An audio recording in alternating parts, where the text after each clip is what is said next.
Since 1937, Think and Grow Rich by Napoleon Hill has sold over 100 million copies.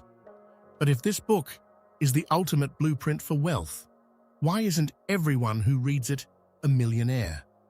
Because most people think this book is about manifesting money. It's not. It's actually a masterclass in modern behavioral psychology, written decades before the science even existed. Today, we're exposing the 3 psychological money traps Napoleon Hill warned us about, and how to finally apply his principles in the modern world.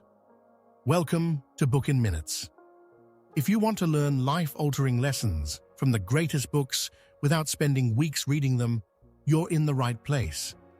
Napoleon Hill spent 20 years studying the 500 wealthiest people of his time to write Think and Grow Rich. But underneath his classic 13 principles are brilliant psychological frameworks. In the next few minutes, we're going to translate Hill's old-school wisdom into 3 modern psychological concepts: overcoming present bias, conquering loss, aversion, and rewiring your childhood money beliefs. Let's dive into trap number 1. Hill's first and most famous principle is having a burning desire. He famously said that wishing will not bring riches, but desiring riches with a state of mind that becomes an obsession will. But let's look at this through the lens of psychology. What Hill was really talking about is overcoming present bias, our brain's natural tendency to prefer a smaller reward right now over a massive reward in the future. It's the reason we buy a new car on credit today instead of investing that money for our abstract future self. Hill realized that a simple wish to be rich isn't strong enough to fight off present bias. Your brain will always choose short-term comfort unless your vision for the future is so visceral, so specific, and so burning that it completely overwrites your desire to spend money today.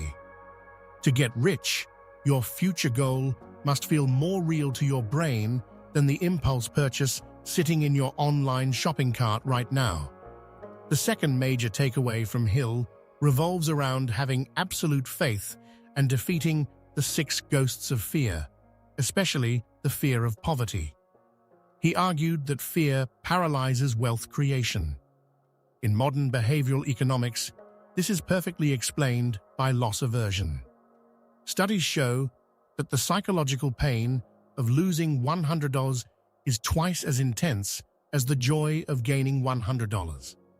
Because of loss aversion, most people play not to lose rather than playing to win.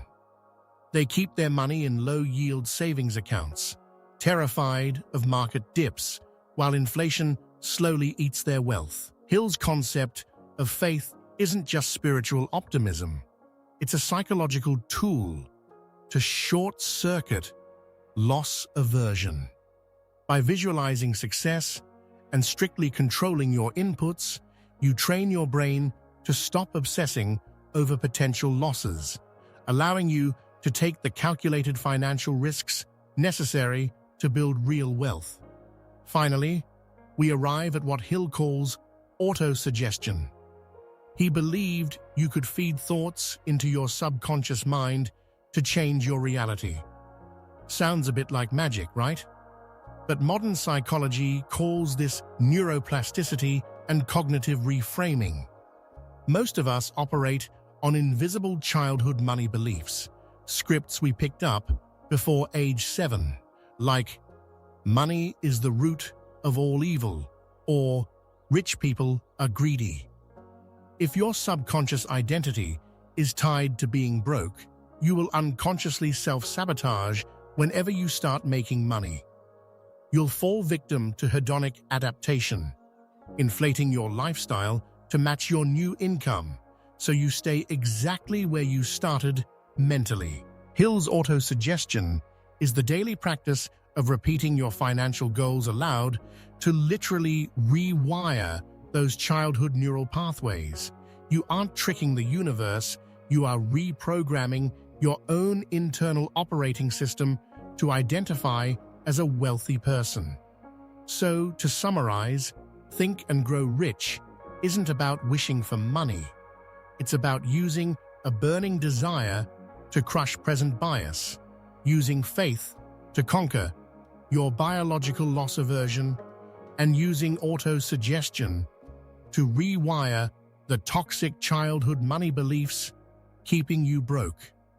If you can master these 3 mental models, the wealth will follow. Napoleon Hill showed us how to get our minds right. But what do you do once you actually start making the money? If you want to know the exact step-by-step system to automate your finances and enjoy your money guilt-free, click the video on screen right now, where I summarize, I Will Teach You to Be Rich by Ramit Sethi in just a few minutes. I'll see you over there. Don't forget to like and subscribe.